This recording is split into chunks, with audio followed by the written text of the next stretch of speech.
آزمائش کی گھڑی میں اپنے مالک پر پورا بھروسہ رکھو، وہ تمہارے حصے کی خوشی تمہیں ضرور عطا فرمائے گا انشاءاللہ۔ یہ بھی تو ہو سکتا ہے وہ رب العالمین تمہیں تمہاری خواہش کے ساتھ اور بھی بہت کچھ عطا کرنا چاہتا ہو، اس لیے صبر کروا رہا ہو۔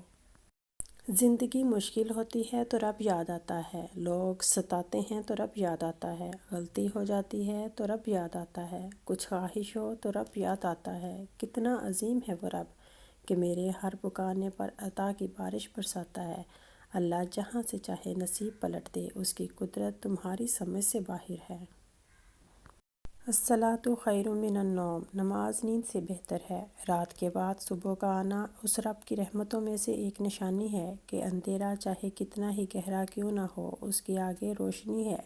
بس تم کبھی مایوس نہ ہونا۔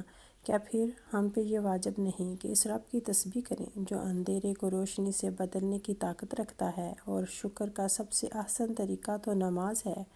اللہ ہم سب کو نماز فجر ادا کرنے کی توفیق دے۔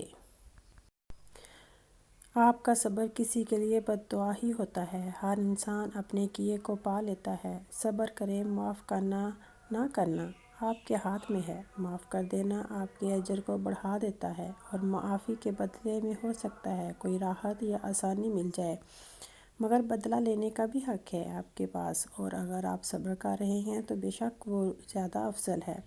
کسی بھی صابر انسان سے زیادہ بہادر کون ہوگا؟ صبر بزدل نہیں بہادر کیا کرتے ہیں۔ اپنے صبر پر پچھتائیں مت، بس رب پر چھوڑ دیجئے، اللہ صبر کرنے والوں کے ساتھ ہے۔